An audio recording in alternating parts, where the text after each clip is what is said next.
Yo, yo, yo, yo. What's going on, guys? Welcome to the TVTV Fantasy Football Show. It's a light show today. It's relaxed. It's nothing crazy. Moorhead's off for his birthday. Malik went to a Altoona Curve game with his brother. And I didn't really push too hard to bring anyone else on. I just made it. That is called meta shit. And that is because I was making sure my shit worked. Got the chat up because OBS is being stupid on my phone here. It's going to be a super light day. Nothing too crazy. We're going to do our normal out to the public mock draft around. I keep having to get this time changed down around the 10:30 mark, the 9:30 mark for me. So that'll be the second half of the show. But what I want to do today, super simple. I'm just going to run through some mocks myself from the 12 spot. I think that there's many ways to do the strategy for drafting, obviously. So one of them is to go money ball like Josh and do a little bit of whatever you want to do when it comes to the team. So the Moneyball strat has worked in the past. If it works all the time, who the fuck knows? But today's show is still and always will be, and thankfully sponsored by the Wayside Coffee. Wow, I guessed right the first time. I was really nervous I was going to mess it up. By the Wayside Coffee, go check them out. They are a coffee truck in Pittsburgh. Run by Abby and her mother, and it has just been an absolute pleasure for 3 years. I think about 3 years now. They've been sponsoring our morning show. They are family owned, military based. A number of the proceeds go to military foundations. It's very heavily rooted in their family. Just wonderful people doing wonderful things, man. And that's the kind of partnerships we like to build here. So go check out By the Wayside Coffee. Check them out on all social media platforms. They are out and about now, I believe. The truck had a couple mishaps there, Abby. So hopefully we can get those fixed up, make sure Bev's good to go, and get the new wrap. But best coffee in Pittsburgh by far. It's not even close, and I'm missing it right now. So when I come back on July 9th, I'm gonna have to grab some because I will admit this is different coffee, and it's because I ran out of the other coffee. That's all it is. This is actually that death coffee shit, whatever it is. Death Wish. Death Wish. So at least I hope it's understandable that this was more of an experimental thing than anything. Um, so we'll dive into it, and if we don't have people for the second half mock, I'm just going to do the same thing that we've been doing, do a little bit more analysis, and hopefully next week I can get to a place. How rude. Well, Abigail, you guys haven't sent me any coffee, so that's the other side of it. I'll give you my address if you want to send it on down. But I didn't know how far you guys got in. I know. I'll get more on July. I promise. I promise you that. I will say this Death Wish stuff. It's too much. It's like a Four Loco. Like it's not bad, but it's basically like, all right, do I want to be wired balls to the wall the entire fucking day? Drink Death Wish, and I guess I should have guessed that with the title. So we'll be getting more By the Wayside Coffee down here. I believe Greg. So Greg taking, well, I guess I gave him the last bag, Abby, but Greg still is doing it. And I told him, just so you know, Abigail, I told Greg that if I gave him that coffee, he had to somehow, some way make content with it.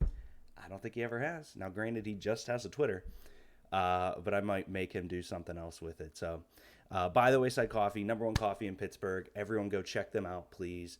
White Tornado, still Abigail is the number one thing on the planet. But I also, I still, the what was it? I guess it was the cold brew you guys gave me. Honestly, better energized than this Death Wish, but I also found out that I was supposed to dilute it. Didn't do that. Our other sponsor for Thoughts from the Bench as a whole. Shout out to our friends at Union Fitness Studio. Union Fitness is more than a traditional gym. It's a place where you can transform yourself inside and out. They have a million classes. I think the funniest part about Union Fitness for me leaving and like seeing all the stuff now is that I started, I'm a lazy MFer. So I actually have been working out every day because there's a gym in my building. But I also, like, when I was not working out in Pittsburgh, I didn't have a car, so I couldn't get anywhere. I wish, I wish, I wish I would have used Union Fitness some way, shape, or form. I've been watching CJ Jasper's videos on Instagram, and the dude is tossing kegs out there. Curtis is so knowledgeable. I miss those dudes. And the Cornell tournament was a blast. Dave and Jared are good people, and we'll definitely be working with them as much as we can. And it's one of those things where, you don't know. You don't know you're going to miss it till it's gone, and I should have worked out at least one day at Union Fitness, but I did go there 5 days a week. So shout out to Union Fitness Studios. We are located on the North Shore. It's just a community. Like it's we pride ourselves at Thoughts from the Bench for being um, building a community, a community-based type thing. And so I think that working with other people that have communities similar is the goal, and it always has been the goal. And when we bring on breweries or we talk to people, it's always been a goal to make sure that they fit with us, because we're promoting people on the show that we love. So we actually have the truck parked at Nova Place on Wednesday. Nova Place, wow, that is it. That is right there. That's in the North Shore, guys. That's Union Fitness. It's like this is like King Kong versus Godzilla. This is the crossover of the century. This is bigger, Abigail. This is bigger than Courage the Cowardly Dog and Scooby Doo crossover that's happening. I mean, this is massive. I love that. So everyone, Wednesday, go to Nova Place. What else are you doing? You're probably working from home. I guarantee Greg's not going to be there. So go. It's better when Greg's not there, right? No one wants to see Greg that early in the morning. Abby, feel free to put the time in there as well if you'd like. But go check them out at Nova Place on Wednesday. That is the combination of both our sponsors. Wonderful, wonderful world. So let's go on over to the wonderful, wonderful website that is Sleeper. If you guys don't know, I don't normally like deviating from ESPN when it comes to platforms for fantasy, and that's just because I've always run with ESPN. I've actually fully transitioned all of my mock drafts, to Sleeper. This is not an ad. This is not a sponsorship, nothing like that. I literally just enjoy their platform for mock drafts for two reasons. One, you don't need to join a lobby and wait. That was always my biggest issue with ESPNs, was that you had to join and wait in a lobby and hope other people came in and all this other stuff. And it was I wanted real people, but then it was fake and it was weird.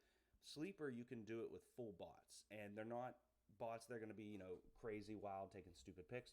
A lot of the times you will get, one or two teams that take 4 wide receivers off the rip, which I think just adds a little bit. The volume went down. Oh, okay. Thank you, Abby. It's a new mic. I'm still working out the kinks. So let me make sure. Yeah, okay, we're good now. Thank you, Gail. But with the Sleeper app, the wonderful thing about it is that it has the bots, and they'll sometimes go 4 running backs, 4 receivers, which is annoying as shit. But it's really nice to be able to do quickly, fast, moving with it. The other side of it is you can send a link out. So a lot of the times on ESPN's platform, I kept trying to time it right, and I'll be like, oh, let's jump into Denver 12-team PPR mock. Go. And we never really ever got into the same mock, and it was really annoying. Here, what I do is you can send the link out up here. So you can copy the invite link, and people can select their teams, and then you can randomize the order from there.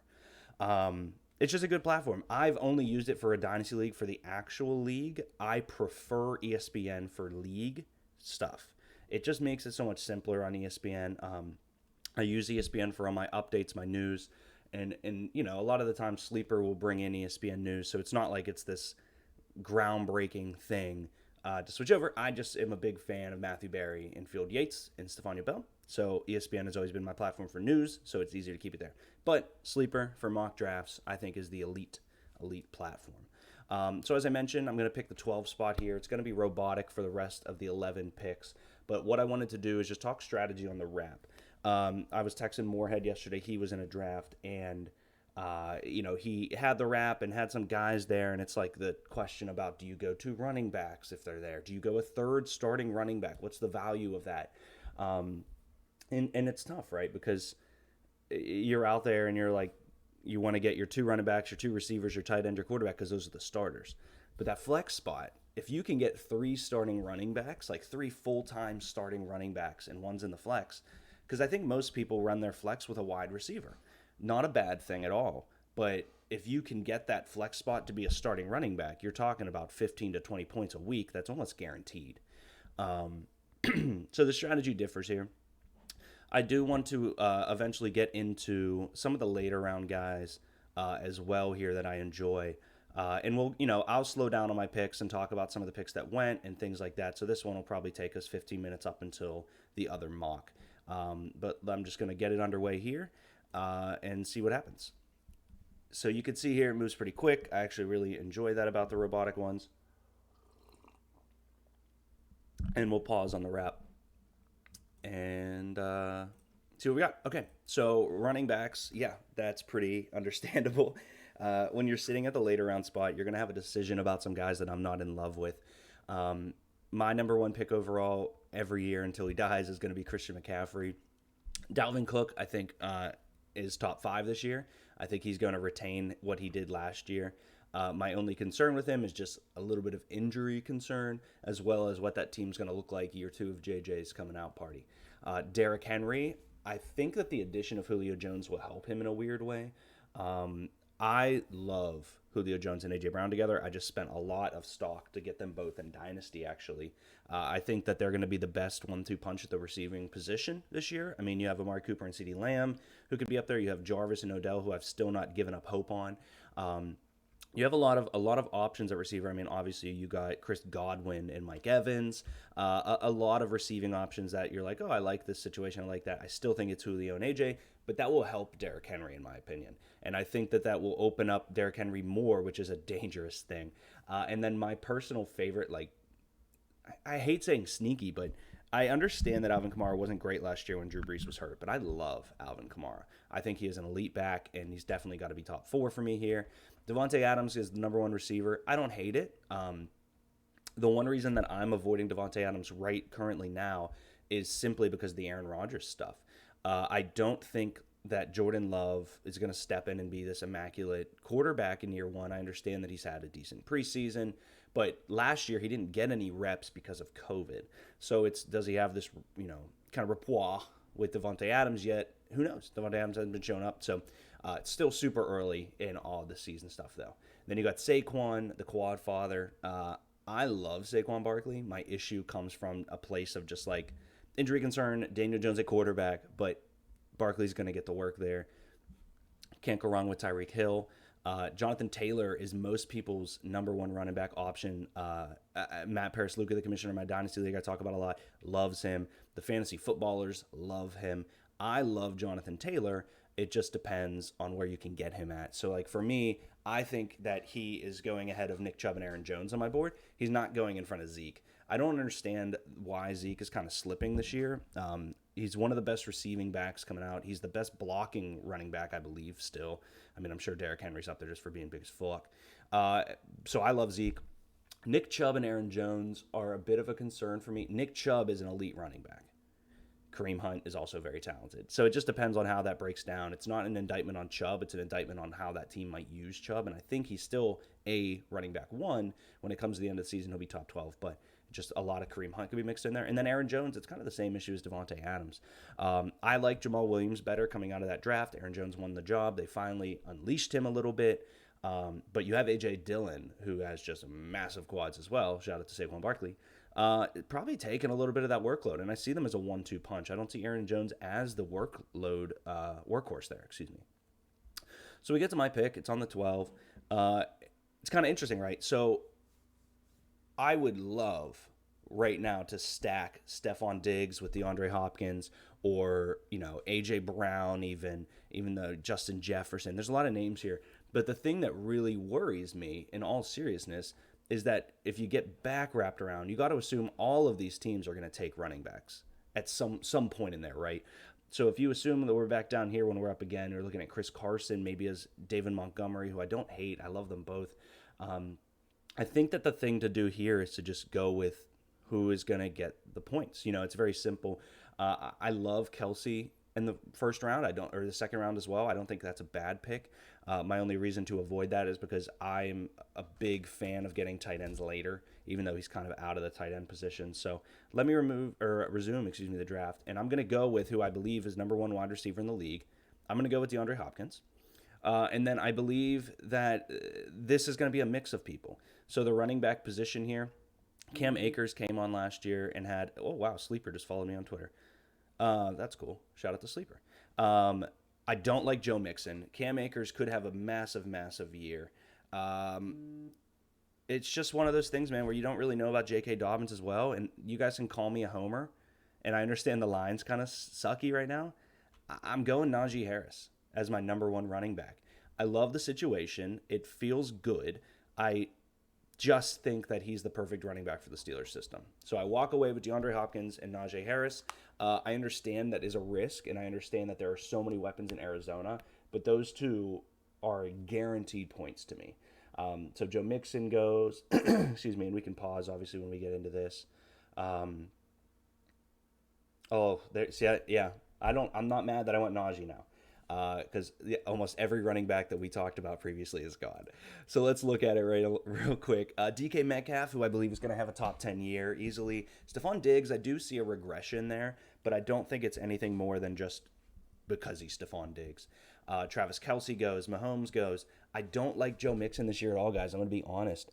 I love what the Bengals have done to their line because they needed to. I'm a big Jamar Chase fan. The problem with Joe Mixon for me is that we've tried it. And there are certain running backs that, excuse my back cracking. There's certain running backs that need a little bit more help. I personally think that Joe Mixon needs a lot of help. So all gone. I'm kind of avoiding Swift for this year just because I don't know what Detroit's going to look like, but don't hate it. Dobbins, I think, could step into number one role there in Baltimore and be happy. So everything worked out. Two guys that I really do want to point out, though. I love Calvin Ridley's situation and opportunity, and I love Keenan Allen every single year. But if you can get Michael Thomas in the third round, that's pretty good. So let's keep it going just because we got the other draft coming up soon. So running back wise, I'm definitely going to try to get David Montgomery in most of my drafts. I think Chicago's going to have a big year, and I'm a big fan of David Montgomery coming out of college. He was my number one running back in that class based on fit, and then Chicago ran him into the ground. So let's start with that one. Whoopsie poopsie. Oopsie poopsie. David Montgomery, love it. So I have a pretty, I would say like a B- backfield right now, which I'm okay with. My receiving core, though, is already a plus in my opinion. So then we stack it with someone here. I'm not a big fan of Tampa Bay's situation. I don't really want to stack Allen Robinson. I don't know why. I'm just scared of it. So give me the guy that I believe got one of the better quarterback upgrades in Ryan Fitzpatrick, and that's Scary Terry McLaurin, the number one out of the Washington football team. Reason behind it, guys, I like Amari Cooper, but I think CeeDee Lamb has a massive year. I don't know who gets the ball out of Evans and Godwin, and I am a notable Godwin hater. I love Cooper Kupp. I think Matt Stafford and him will have good times together, fun times, and I think Moore is going to be a wide receiver one this year. The other guy I don't want to sleep on is Kenny Golladay, and we're just going to keep it going and not really pause just because, 10 minutes till the other draft. We can pause later when we're looking at sleeper guys. Kareem Hunt goes in the fifth, which, back up Nick Chubb, it's actually pretty good by Team 10. So we look down here now, pull up the roster, 2 running backs, 2 wide receivers. I'm feeling comfortable about the point spread we're going to get across these guys. I like Justin Herbert a ton this year. I'm not going to reach right now for him. Myles Gaskin is a starter down there in Miami, and that's something that we got to keep an eye on, but he is a starter. And I think CeeDee Lamb is going to have a massive year. So I'm going to go Lamb, be happy as a clam, and just go there with him. And then looking at this position, Myles Gaskin, starter. Melvin Gordon, technically starter, but could be replaced. Playoff Lenny could be a starter. Javonte, the guy that's going to replace. Raheem Mostert, starter. There's some guys later down here like Chase Edmonds and David Johnson that I could fly with. I am not a massive fan of Devontae Smith and redraft at this high, just because as talented and as much as I love that cat, I don't know exactly what he brings to the table. But there is one guy on this list that I really do enjoy. I took him in Dynasty and then traded him for Julio. Give me Brandon Ayuk. I get that George Kittle's the main guy there in San Francisco, but Ayuk is a special talent, and he really came around last year when they needed him at the receiver position. And I think that if they can get the run game going with Trey Sermon, that opens up Brandon Ayuk a ton.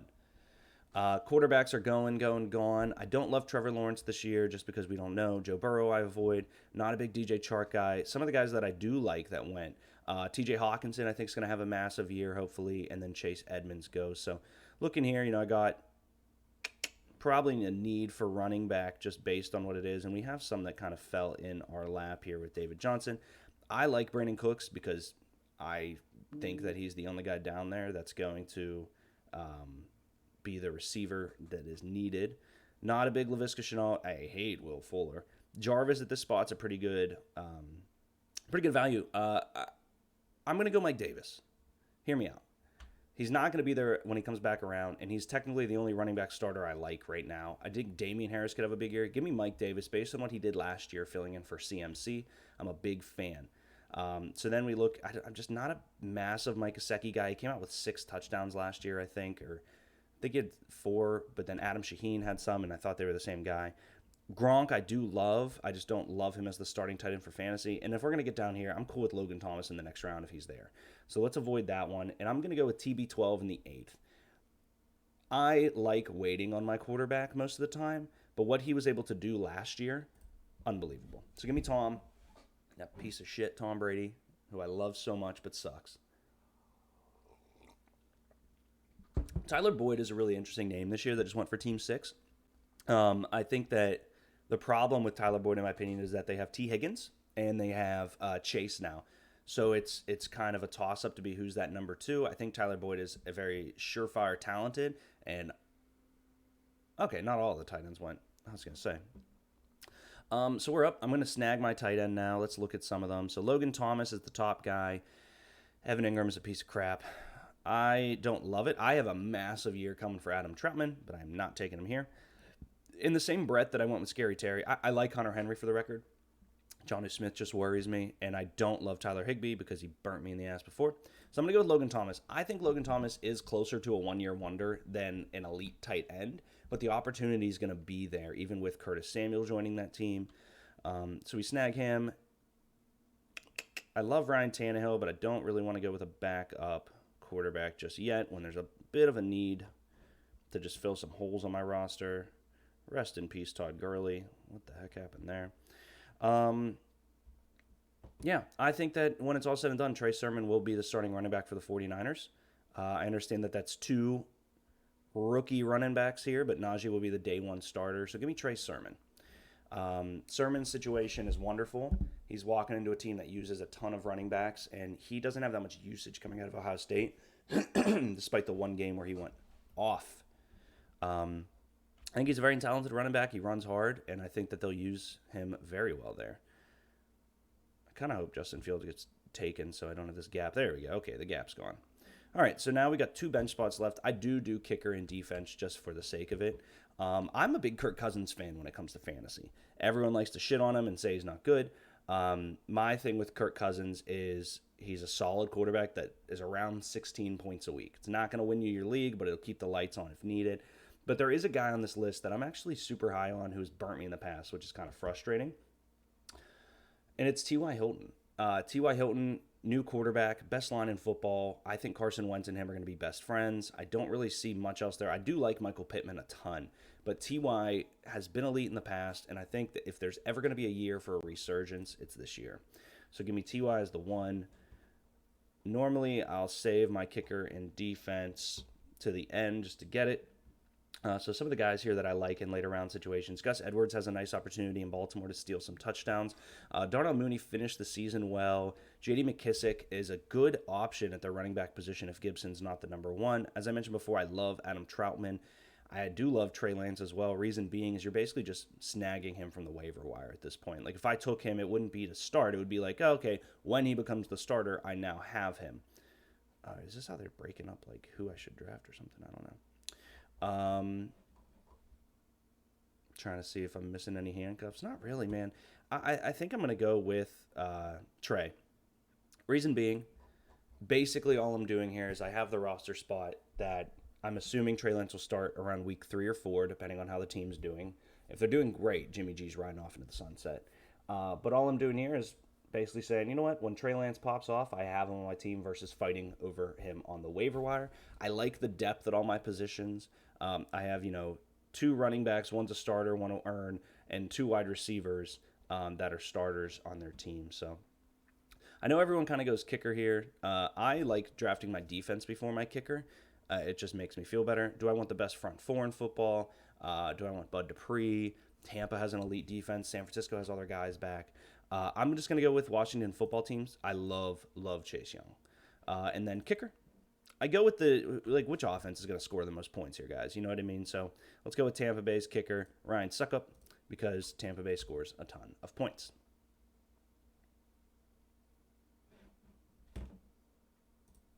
If the Steelers, okay, good. I was gonna say. So there it is. Coming in the last pick here, I like going running back early on there, but I'm just that mix between Mixon and Swift is ugly to me. If Clyde Edwards-Helaire or Josh Jacobs or Chris Carson or Gibson or I don't like Sanders. So if one of those four guys would have been there, they would have probably been the pick over David Montgomery as a more solidified back. But I was happy with David Montgomery. So I would have probably ran with Hopkins, Najee Harris, David Montgomery, and then one of those guys, or Clyde Edwards-Helaire, Josh Jacobs, some mix there. But with all those guys going, I like Etienne. It's just a question about how he does with James Robinson there. So let's start up another mock, and we're going to send this link to the Ethos and see who joins. I don't know if we'll get anybody today. Sometimes we do, sometimes we don't. Boom.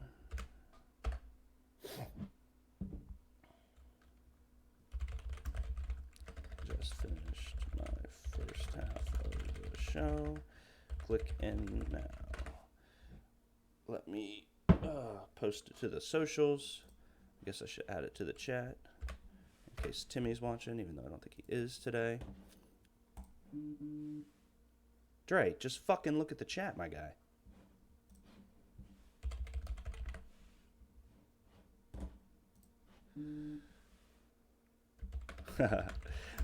Last week, Tuna switched his spot because he wanted to pick from a certain, but we do random. So on our sleeper,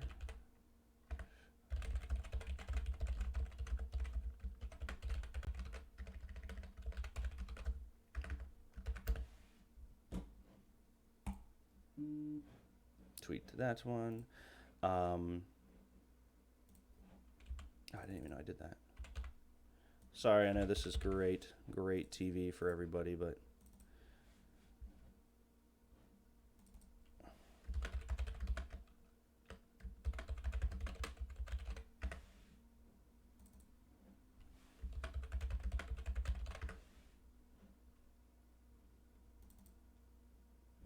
all right, I don't know my Twitter password, so I'm just using my phone to retweet it. Boom, boom, boom.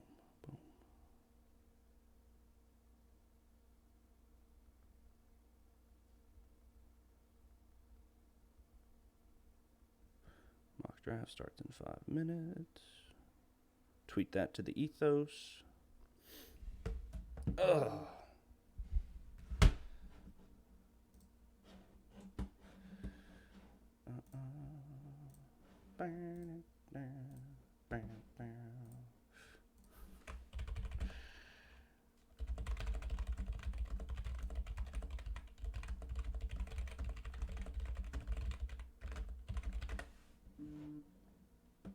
Dre has joined. Let me throw it into the Slack.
All right.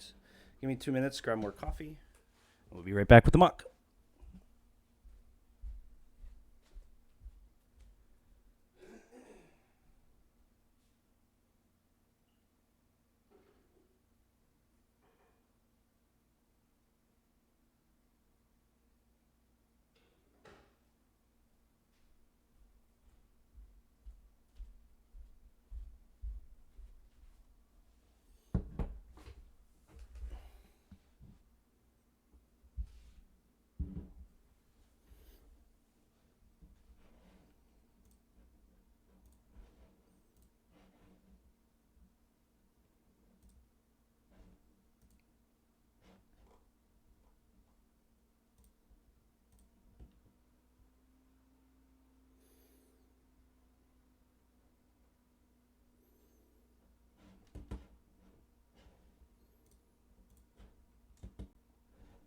All right.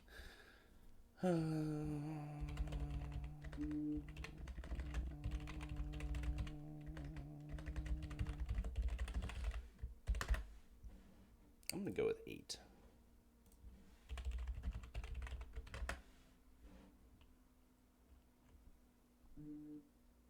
So, all right. So we got Chris Winters at the 4 spot, Dre at the 3. I'm going to go from the 8 spot just because we just did the 12. I'm interested to see what I can get on the wrap here.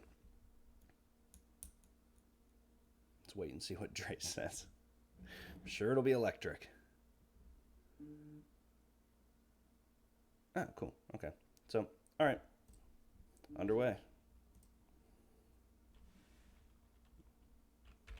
Let's see. It says Dre's in here. So, Christian McCaffrey 1, Dalvin Cook, 2. I think that's in most of these redrafts, guys. Yeah, you're going to get some combination of these guys. And I think he's going to go, yep, Kamara goes, Saquon, Chubb. Don't hate that at all. I'm going to go with the guy that I had higher on my board than everyone else, and that's just Ezekiel Elliott. Jonathan Taylor goes, Devontae Adams, Kelsey in the first, not bad. I'm really hoping one of these guys wraps fully. Yeah, okay. So I can get one of the running backs that I like here, and I still do really like Najee because I know Dre's going to go Najee.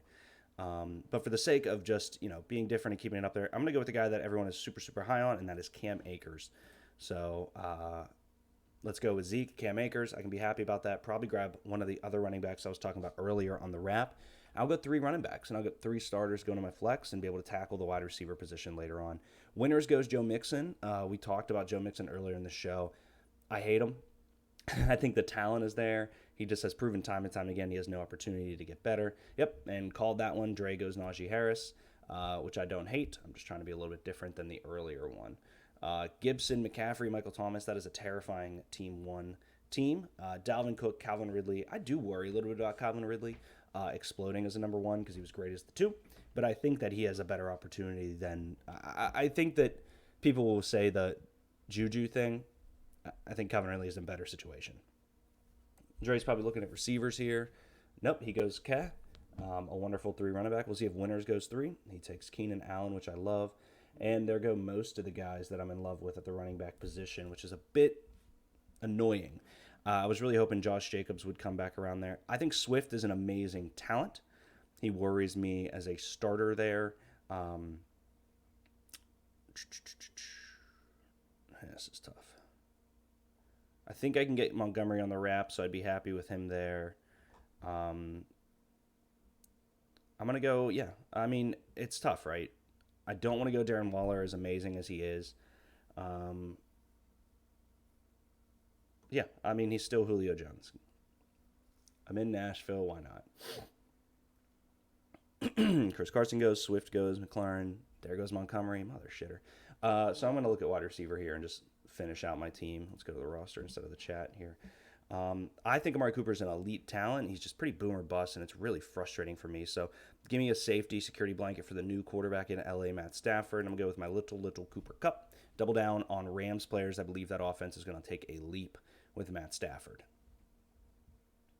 We go back to winners.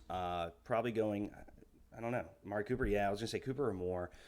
Dre's probably going to go more Thielen, in my opinion. I'd be interested to see if he wants Jamar Chase here just to add to that. But I think Winners has done really well in all these mock drafts to make sure his team is balanced and accurate. Kamara Mixon, if Mixon hits, is wonderful there. So, yep, Dre goes more. Up again, Dre will probably try to get a second receiver here. I doubt he goes Chase. I could see Thielen, but he's a little worried probably, so CeeDee Lamb could be an option here for Dre. I know he's big on the Dallas receivers. I do like Dre's strategy, and boom, CeeDee Lamb. Wow, I should be a fortune teller. I have no idea where Winners is going with this one, so not going to pretend to know. But Myles Gaskin is there. He's still a starter, like we talked about. I'm not massive on Kyle Pitts his first year, even though he's a freak of nature, athletic ability. So Mark Andrews could go here for Winners. Lamar Jackson, security. And TJ Hawk goes. I love that pick. I think TJ Hawkinson is going to have a massive year. You look at Jared Goff, his ability to work with some of his tight ends. It's just been more useful than Matt Stafford, and Hawk is a massive, massive talent. I'm going to avoid K1 and Dak. Dre.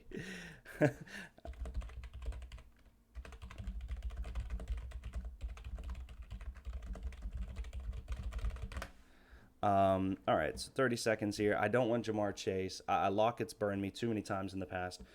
Give me the starter. Give me a starter in Myles Gaskin. I can throw him at the flex and have starting ability there, and that walks me through a little bit of. So I kind of wish Ayuk would have fallen. But I wanted to get those guys kind of out of the way. I still love Lockett. He's just frustrating as all hell. I do think Juju has a better year this year, but week to week, you don't know what you're getting. Chase Claypool's probably going to be our bigger threat. Deontay Johnson is the best route runner. So what does Juju offer? I think it's a high ceiling of double-digit points. I'm just not in love with it. Odell's an interesting name. I haven't fully sold myself on my Odell stocks. I'm still a fan of him. It's just a lot of confusion when it comes to how that offense is going to run, and he's not the same Odell. And I'm going to be honest, I just hate DJ Chark. I have no reason why. I'm just not a DJ Chark guy. But I got to take him here, huh? That sucks. Somebody's going to catch the ball in Jacksonville. I hate DJ Chark. Someone's going to catch the ball there. Winners back up. Might be looking to fill his flex spot here, most likely with a wide receiver, because the running backs aren't the greatest option. He could go Chase Edmonds. Chase Edmonds, remaining starter. He's kind of in that category with Gaskin and Mostert, where you don't really know what you're getting with Chase Edmonds just yet, but you do know he is the starter. I don't think he has a guy underneath him that's going to replace him like a Melvin Gordon with Javonte Williams. Winners goes Mike Davis, another starter still in that category. Like we mentioned earlier in the show, Davis has an amazing ability to fill into a role. You saw it last year with McCaffrey. I love Mike Davis. That's a little early in terms of what he can produce, but there's no one else on that team that really scares me. So Dre back up. He's got his starter solidified. He goes Noah Fant. I still think Drew Lock has the ability to be a number one quarterback. Is that playing? Why is that? My phone just started playing my voice loud. Sutton goes, which I'm sure broke Dre's heart because that's his guy. So it'll be interesting to see if Dre goes receiver here. Chase Claypool, Chase Edmonds. I think he goes a Chase. We'll see on that one. I like Dre's team so far. Noah Fant was coming on late last year. Like I was saying, even if it's Teddy Two Gloves, Bridgewater, Teddy still likes his tight end. So there goes Chase Edmonds, one of the chases. Winners back up. Probably go receiver here. T. Higgins, Chase Claypool. He does like Jalen Waddle, so maybe one of those three pops off here, which is kind of an easy call, so that's not so much a prediction. If I was going to pick one, it'd be Chase Claypool for me. Just kind of big body, big talent. Big Ben worries me a little bit, but they did plug in that line with Trey Turner after cutting to Castro. So we'll see what happens. I'm really worried about our offensive line as a Steelers fan. T. Higgins, a wonderful pick there. Jalen Waddle, Trevor Lawrence go. I'm up again. As you can see, I got a pretty balanced roster. Dre says he couldn't go Broncos wide receiver having Fant. He hates that stack. I totally get it. I just know that you absolutely adore some Sutton there, Dre. James Conner, interesting. Kenyon Drake, interesting. Ronald Jones, Dre loves him. I'm not in love with any of those guys. When it comes to tight ends here, as it was on the first one, I don't love Gesicki. Gronk's a reach for me. Marquise Hollywood Brown is a no. I'm definitely not going to snag a quarterback in the 7th round. Just not a fan of it. This is an ugly, ugly part of the draft, to be honest with you. So I'm going to go with Chase Claypool. I talked him up. Big body receiver. I got 4 receivers, 3 running backs. I'm sitting pretty. The positional need is going to start hitting soon with tight ends. I believe there will be a run here in a little bit. But we'll see. Will Fuller goes. Brandon Cooks goes. I hate Will Fuller, so that's fine. Marquise Hollywood Brown I hate now that I don't have him in Dynasty. I think Irv Smith has a wonderful opportunity in Minnesota if they throw him the ball. I probably am going to go, though, with Dallas Goedert. Dallas Goedert, massive-bodied guy. Jalen Hurts needs a security blanket, a little comfort. They're going to get rid of Zach Ertz, so it just kind of depends on when and where he goes. But Goddard is the tight end one there that I love. Winners goes Judy. That was the other name I was looking at there. And then Dre goes Matt Stafford out with the Rams, who I love. It's a reason that I stacked Cooper Kupp and Akers. Trey Sermon goes, which breaks Dre's heart because that's his call of the year. And Robbie Anderson goes right after. Deontay Johnson, the best route runner on the Steelers. Hopefully the security blanket Big Ben needs in a weak offensive line. Winners up again. Might be looking at quarterback here. I wouldn't be surprised if he went Brady. The problem is that there's just so many quarterbacks down lower that are kind of in that same realm. I mean, Matty Ice is he goes Carter, which I love coming out of the Jets position. 3 quarterbacks go. Boom to boom to boom. Dre says Deontay Johnson going in the round 9 is thievery. I hope so, Dre. I hope so. Because if not, that means that he is having a bad year. So I really do hope that it's thievery. But you got to consider just the mouths to feed there. So from the quarterback position here, I think I'm going to do it in the 9th. Yeah, I'm going to go Ryan Tannehill, man. There's just too much on that offense for me to not like Ryan Tannehill this year. He was amazing last year. I understand that Derrick Henry's going to get a workload, but when you have A.J. Brown and Julio Jones to throw to, it's just too simple. So we're back up again. We got all of our positions filled, so we can just have some fun with talent at this point. I like the upside of A.J. Dillon a ton. I like the upside of Nyheim Hines, not as much, but a little bit. I think Michael Pittman is going to have a big, big year. Fuck Devontae Parker. Devin Singletary, man. I did, though, grab Zeke, so I'm going to solidify my handcuff and just play it safe. Give me Tony Pollard, the backup for Dallas. If Zeke's unable to go, I have a guy that can plug right in and be a starter, and I'm comfortable taking him in the 10th round here. Because a lot of these guys at running back, you're not really going to find much value here. A.J. Dillon could be useful game to game without any injury or anything. Devin Singletary could be the starter. Kenneth Gainwell coming out could get some touches. Jamal Williams in Detroit. But none of them have the upside to my team like Tony Pollard when it comes to my personal handcuffs. So winners back up. He went with the Michael Carter pick, so he could be looking to get some upside here. I don't hate Corey Davis for big upside. I don't really like Rondale Moore when it comes all down to it. But I think he could go Amon St. Brown here if I'm going to guess it. Matt Ryan gets his quarterback. A wonderful pick. I understand Julio's not there anymore, but Matt Ryan is still one of the better quarterbacks in the NFL and a journeyman. Dre gets his backup tight end in Tonyan. Not terrible. Some leagues you can play him at the wide receiver position. I'm not a big fan of Tonyan just because Green Bay tight ends haven't historically worked well, but it's the great debate. Is it that the tight end hasn't worked well, or is it that they haven't had a tight end that can work well? Hunter Henry bounces. Deshaun Watson goes, which, hey, in the 10th, it's an amazing pick. Dre stacks up with the Chicago backup in Justin Fields. Again, it's that same discussion we had about Trey Lance earlier, where it's, you don't take him as your starter, but you're basically just beating the rush to the waiver wire when he does start. It also opens up an ability for you to cut and add other players if need be, if someone pops off on the waiver wire. Todd Gurley goes, which is just hysterical to me because he's not on Atlanta. Let's see. So Devin Singletary has starter value technically. Amon St. Brown is pretty much the only receiving threat outside of Hawk in Detroit. Mike Williams on the Chargers, yeah.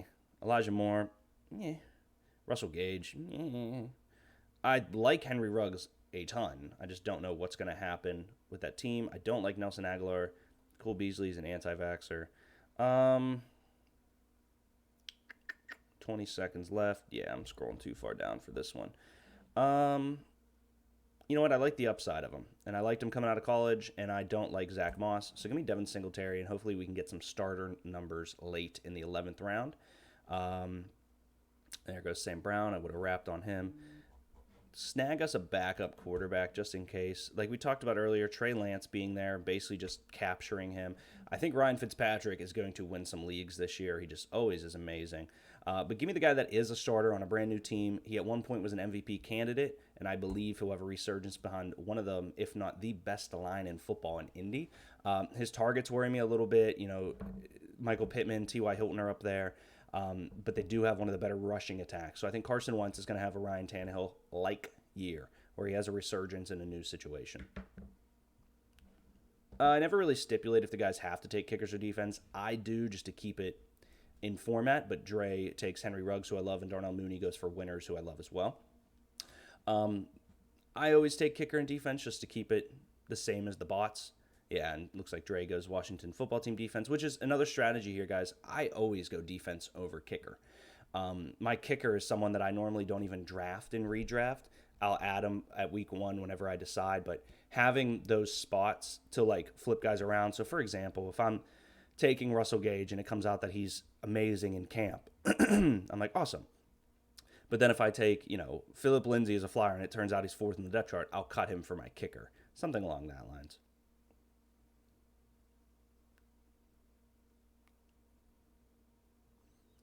Just looking to see if there's any diamonds in the rough here. Gabriel Davis might have a good year. Paris Campbell, if he stays healthy, could have a good year, but that dude is a walking... Oh. It's really interesting to me that Tevin Coleman is this far down, and he's listed as the starter. So Russell Gage goes, yep, Winters is using the tactic, which I love. I'm going to go defense here. I'm going to go 49ers. They had a bad year last year. High draft pick, meaning that their opponents aren't going to be crazy, and they have a lot of guys coming back healthy. Their secondary worries me a little bit without Richard Sherman, but still an elite front four when it's all said and done. Bayron. All right, let's go with kicker. I'm assuming Rodrigo Blankenship went. Yep, damn it.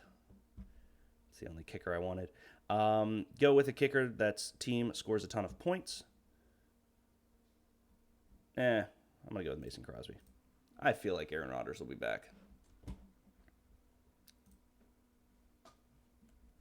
We'll see if Winters goes kicker or defense. My guess would be defense, and then he'll add his kicker if Gage or Mooney is there. It's just one of those things where I hate dropping one of those two guys because whichever one you drop is going to have a great year.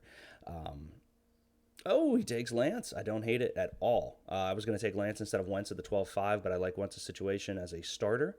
I think that's a good choice. You just now, Winters, have to drop two people on your team. All right, so there it is. Dre takes Brandon McManus. Dre once in a redraft had to write in Brandon McManus' name because he was in a camp battle and our sticker pack didn't come with it. So I love that pick, Dre. Going through Dre's team here, starting off with 3 running backs, I think is a good strategy this year. Wide receivers pretty deep. I do worry about, the guy like Deontay Johnson could have an amazing year. He had some drop issues, but if you look at Henry Ruggs, that's the starter for the Las Vegas Raiders. Like, he is wide receiver 1 there. So I think that's an awesome opportunity. I believe he is.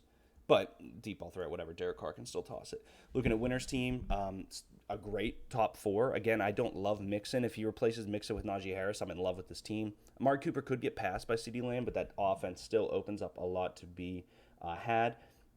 Big fan of TJ Hawkinson. Mike Davis, I think, is one of the diamond in the rough guys this year that is a starter that people need to target more. Higgins and Judy, a lot of question marks, but I love them. I think Judy could have a massive, massive year. One of the better route runners if his stone hands can catch. Carter, huge upside. Hines, security. Nothing crazy there, but it's, a guy that has put up like 40 points in a game in the past. So I love that. And then looking at my roster, I'm a little concerned about the impact of my running back room. So I love Cam Akers' upside. I think Zeke is amazing. I take Tony Pollard as the backup to Zeke. Singletary, snagging him in the 11th round is potential starter money, considering that Zach Moss went in the 8th. And then Myles Gaskin is a starter. So Julio Jones, Cooper Kupp, DJ Chark, Chase Claypool, it's a lot of upside there. I like Jones. I think he could take a step back from being Julio, but he's still Julio Jones. And Cooper Kupp should be a nice ceiling of points. Dallas Goedert, I feel very comfortable at tight end there. And then my quarterbacks, I like a lot. So I think it was a good day. Not mad at that team. We'll continue to do these types of mocks and open it up, and hopefully in the future we'll get all of the thoughts on the bench guys on here. It's just a little awkward with transitional stuff and everything. But shout out to Dre, shout out to Winters. Thank you guys very much for joining the mock there. We'll be doing more of that stuff, and next week I will have positional rankings we'll walk through. I don't know which ones we'll do first, but I will start doing my positional rankings with the season starting back up. But most of the time we'll just be doing mock drafts and hanging out. So, guys, have a wonderful rest of your Sunday. Go watch some tape. Go watch some old Stiller games. We'll see you guys later.